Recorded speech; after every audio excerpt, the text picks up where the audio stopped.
आत्मशुद्धि के इस पर्व में हम पहले दिन आत्मा के गुणों की सुरक्षा करने के लिए क्षमा को धारण करना पड़ेगा। और कल आप लोगों ने हृदय में कोमलता और नम्रता, यही संसार में श्रेष्ठ है, इसको सुन के आए हैं। आज आर्जव धर्म, रुजर भाव आर्जव, हमारे जीवन में सरलता आ जाए, क्योंकि अनादिकाल से हमारी सरलता लुप्त हो गई है और हम छल कपट में जीने के आदी हुए हैं। हमारी मन वचन काया की प्रवृत्तियाँ सदा टेढ़ी रहती हैं। जैसे छोटे बच्चे दौड़ते समय टेढ़े दौड़ते हैं तो उनको आनंद आता है, उसी तरह हमारे आत्मा, मन वचन काया, हमारी प्रणाली टेढ़ेपन को प्राप्त होने के कारण हर भाव में हमारा जीवन कष्टप्रद रहा है।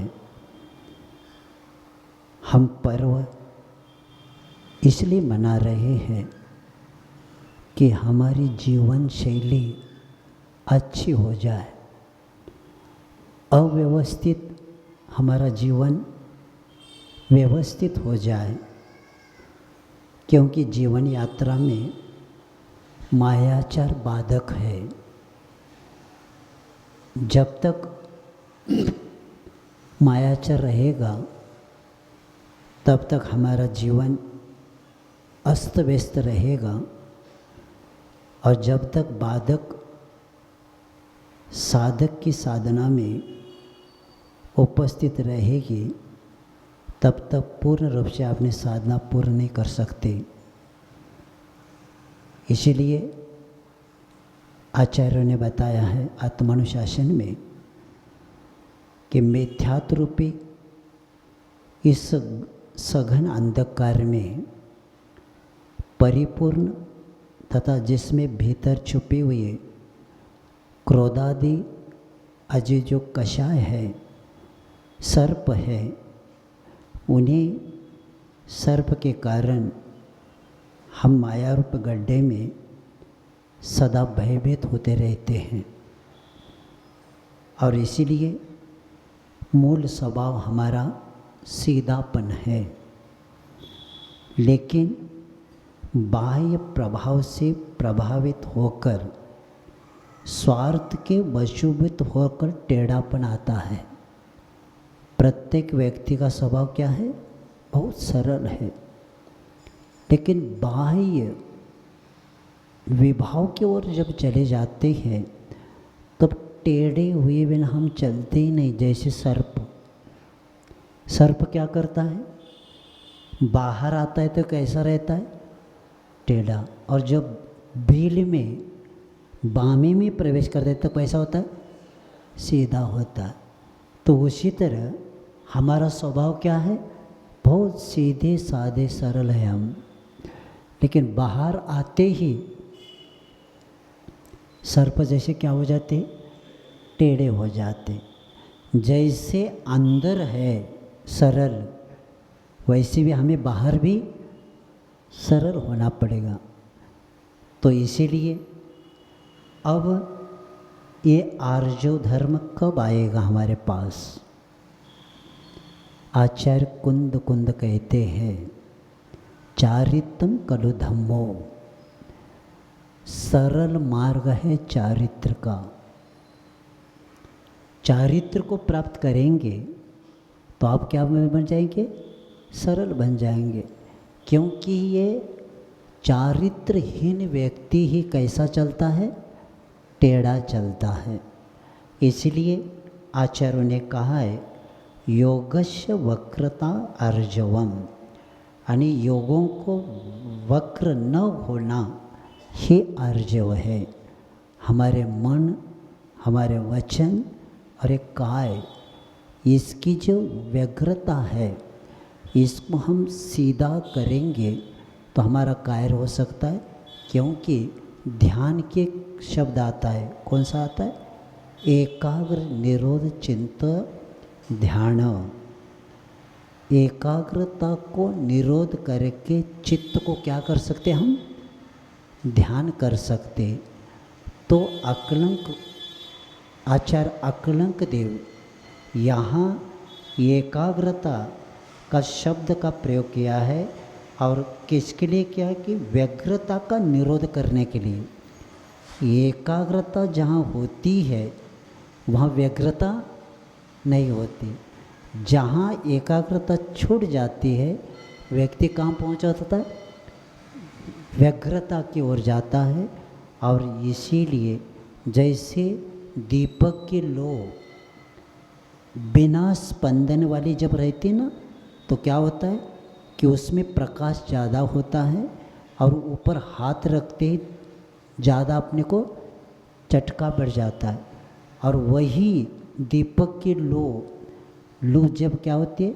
हवा आते ही इधर उधर हो जाती है, तो उसके स्पंदन के कारण जब दीपक के लो को थोड़ी सी हवा लगती ही उसकी शक्ति क्या हो जाती है? बट जाती है। उसी तरह आचार्य कहते जैसे लो एक जगह होते ही उसमें जो पावर आता है, उसी तरह हमारे मन वचन काय के पर जब एकाग्रता आती है तो ध्यान रूपी अग्नि के द्वारा कर्म रूपी शत्रु को हम जला सकते हैं। इसीलिए ये एकाग्रता लाना है। और एकाग्रता लाने के लिए रत्नत्रय ही धर्म कार्यकारी है। और इसलिए आचार्य कहते हैं आर्जव धर्म, उत्तम आर्जव धर्म का पालन रत्नत्रयधारी ही कर सकता है। क्योंकि परिग्रह के साथ उत्तम आर्जव धर्म का पालन नहीं होता। क्योंकि हर समय कुछ न कुछ मायाचार चलता रहता है। कल मैं थोड़ा सा उपवास था, तो कल मैं पढ़ रहा था तो एक जगह विषय मिला था कि माया 4 प्रकार की होती है। बहुत अच्छा विषय है। कहाँ कहाँ माया होती है? तो एक निकृति, दूसरा उपदी, साति प्रयोग, प्रणिधि और प्रतिकुंचन। इस प्रकार 5 प्रकार की मायाचार होता है। तो निकृति में बताते धन अथवा अपने कार्य की सिद्धि के लिए दूसरों को ठगाने में अत्यंत तत्पर होना, ये निकृति है। और उपदी सज्जनता को ढक कर धर्म के बहाने चोरी आदि दोषों में प्रवृत्ति करना। किसका आधार लेना? धर्म के बहाने क्या करना? मायाचार करना। और साति प्रयोग में धनादि के लिए विवाद करना, धरोहर को हड़पना, ये भी होता है। और प्रणिधि जो होती महंगी वस्तु में सस्ती वस्तु मिलाना, नाप तोल में भी गड़बड़ करना, ये मायाचार है। और प्रतिकुंचना ने आलोचना करते हुए दोषों को छिपाना। और मायाचार करने वाला व्यक्ति शास्त्रों में बताया है मायाचार करते समय कर लेता है, लेकिन कौन कौन सी गति का बंद करता है? मायाचार करने वाले व्यक्ति स्त्री वेद, नपुंसक वेद, तिर्यंच गति और नीच गोत्र को प्राप्त कर देता है। और इसीलिए हम सावधान हो जाए। क्योंकि मायाचार करते समय मज़ा हो जाती है, लेकिन देख लेना महाभारत क्यों हुआ? जब कौरव पांडवों के वैभव को देख के आए थे और उन्होंने राजभवन में क्या किया कि जा रहे थे, जाते जाते दुर्योधन ने क्या किया, पानी सामने क्या दिखा, भरा हुआ पानी दिखा। इसलिए दुर्योधन ने वस्त्र को संभालने के लिए ऊपर पकड़ा, लेकिन आगे जाकर देखता पानी नहीं था, वो क्या था, पत्थर ही ऐसे था। और आगे जाके वैसे ही आगे जाकर जहाँ पानी था उन्होंने क्या किया, वह धोती ऊपर नहीं लिया, उसको गिर गए। तब क्या कहती है द्रौपदी, अंधे के बच्चे। बस ये शब्द नहीं, ये तीर लग गया और इसी के पीछे क्या हो गया, महाभारत हो गया। जब एक व्यक्ति ऐसी बात कर महाभारत होता है तो हमारा क्या होगा। इसीलिए हमें क्या करना है, सावधान होना है और अपने परिणामों को ठीक रखना है। क्योंकि आर्जव धर्म, जैसे माला तो हाथ में रहती है, लेकिन मनवा बाजार में कहाँ कहाँ जाके खरीदी करता है क्या पता। माला तो हाथ में है लेकिन मन सब जगह जाता है, जहाँ नहीं गए वहाँ भी जाता है। इसीलिए कहा गया है ये वक्रता हो गया हमारे। जैसे रावण शांतिनाथ भगवान जी के मंदिर में जाप कर रहे हैं और जाप करते करते ऐसे मंदिर और जाप कर रहा है, लेकिन लक्ष्य क्या है, नमो अरिहंताणम, ओम नमो अरिहंताणम का जाप बहिरूपनी विद्या के लिए। किसके लिए किया जा रहा, जब विद्या सिद्ध करने का समय आ गया उस वक्त परीक्षा करने के लिए मंदोदरी को लगा, ये किया, मंदोदरी से बचाओ। लेकिन ऐसे समय जिसको जो सिद्ध करना है, रावण थोड़ा सा भी प्रभावित नहीं होगा। तो आचार्य कहते हैं कि रावण का योग अच्छा था लेकिन उपयोग अच्छा नहीं था। आधार किसका लिया था, मंत्र का लिया था। योग अच्छा था लेकिन उपयोग क्या था, लक्ष्य क्या था, बहिरूपी विद्या। अगर यही योग उपयोग भी अच्छा होता तो क्या प्राप्त नहीं कर सकता। ये ध्यान आगे भाव को कम करने वाला होता, लेकिन इसीलिए वक्रता आ गई। और वक्रता आने का कारण यही है कि अशुभ परिणाम करने के कारण इस योग और उपयोग में सरलता आने से ही उत्तम आर्जव धर्म होता है। योग भी और उपयोग भी क्या होना चाहिए, नहीं तो मन में एक, वचन में एक और काय में तीसरा। इसको क्या बोलते, टेढ़ापन बोलते। तो इसको हमें, क्योंकि जीवन में रुचिता लाने से ही उन्नति का मार्ग खुलता है और हृदय में वक्र भाव रखने से मन शुद्ध नहीं हो सकता और विषय कषायों से दूर रहना ही रुचिता धर्म को हम प्राप्त कर सकते। और इसी प्राप्त करने का लक्ष्य बना के हमें एक मैं उदाहरण सामने रख रहा हूँ कि रामायण का एक प्रसंग है। रामचंद्र जी, लक्ष्मण और सीता नगर को नगर पार करते करते एक पंपा नदी के किनारे पर पहुँचे, सरोवर के पास। उस नदी के किनारे पर पहुँचने के बाद लक्ष्मण देख रहे सरोवर की ओर और देखकर मन में जिज्ञासा हो गई, कैसा ध्यान कर रहे हो। तो सरोवर में बगुला बैठा था एक, और एक पैर ऊपर करके आंखें बंद करके शांत खड़ा था।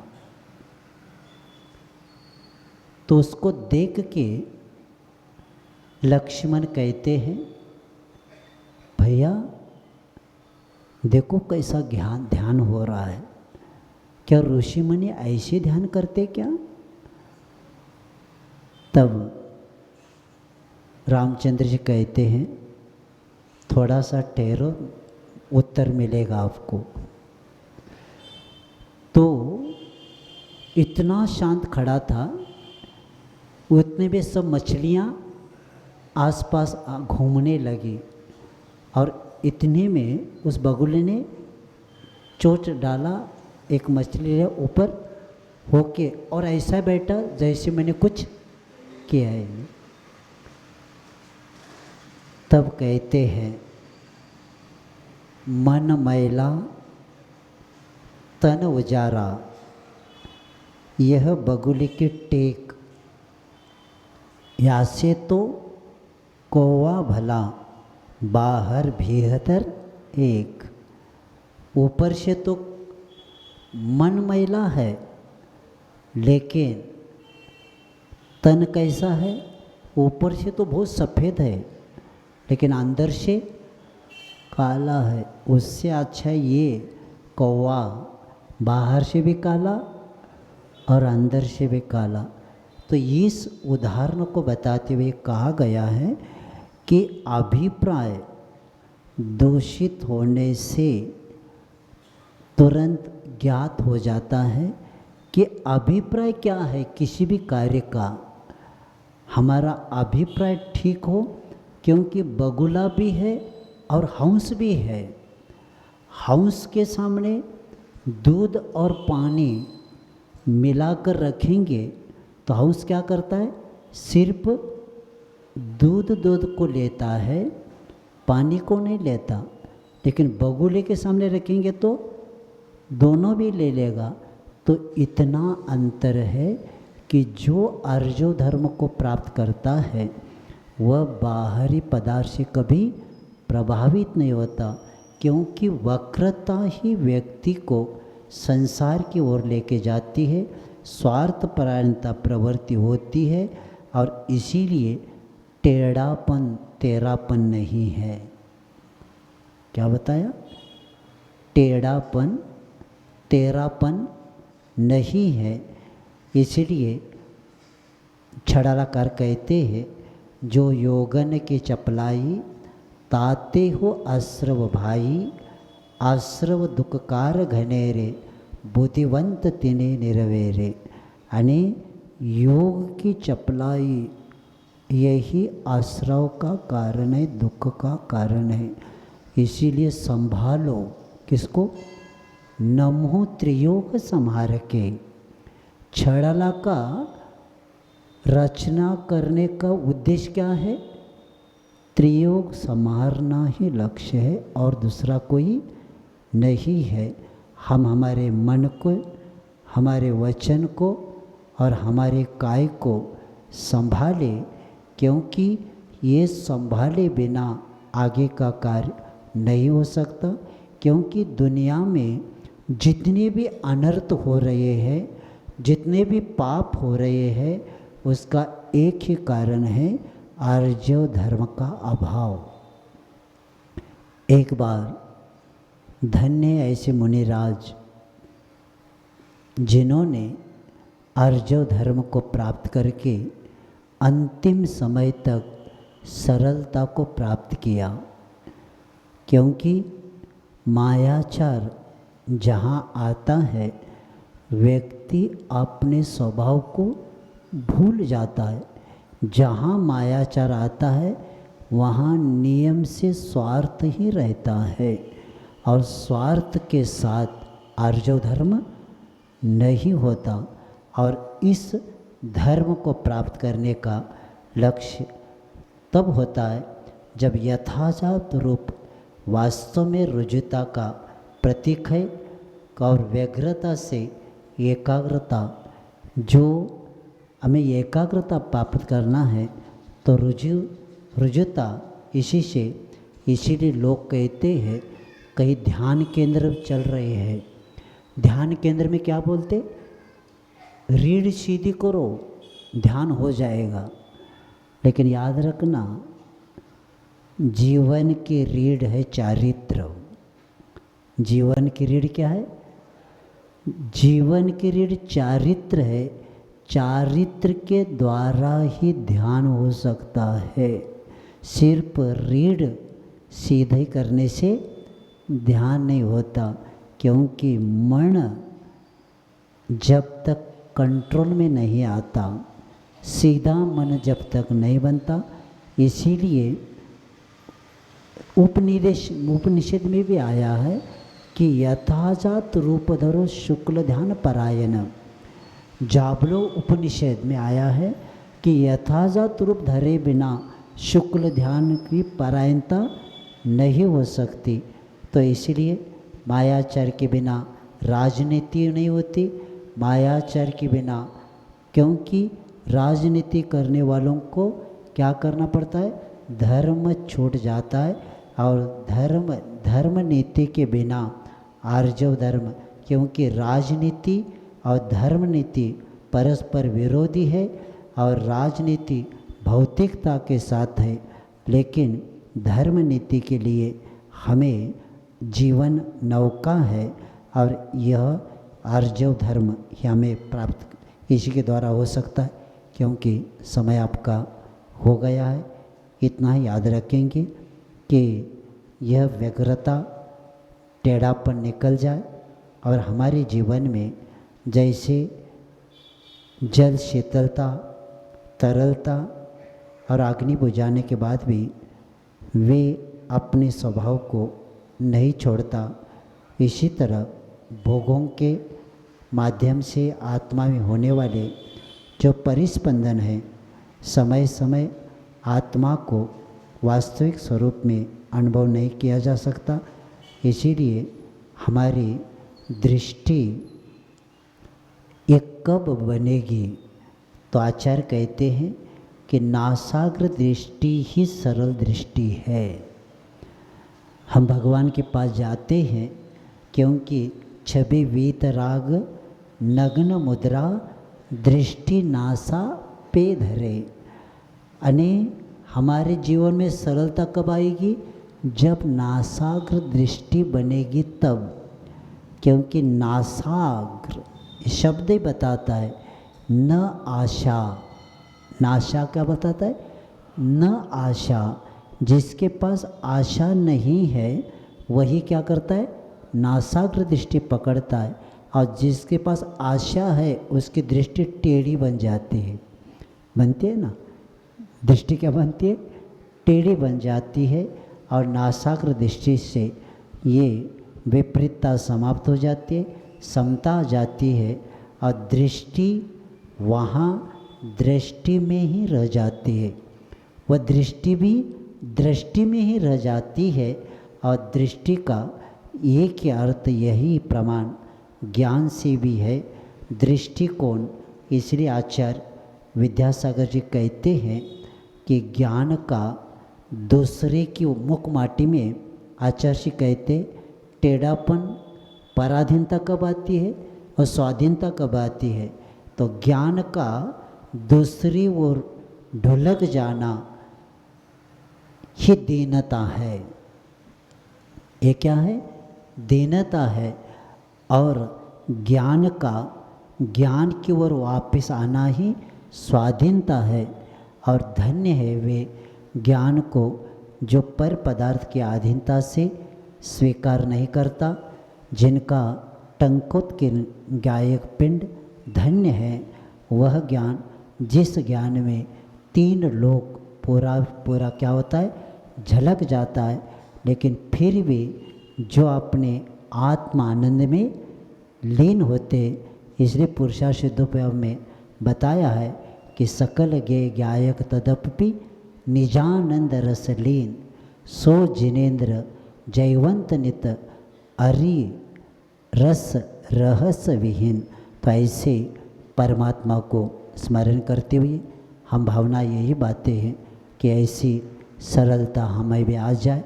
प्रत्येक व्यक्ति सरलता तो प्राप्त करके टेढ़ापन से, व्यग्रता से दूर होकर, वक्रता से दूर होकर मन वचन काय में सरलता कर शाश्वत सुख को प्राप्त करे। इसी भावना के साथ अहिंसा परम धर्म की जय बोलो।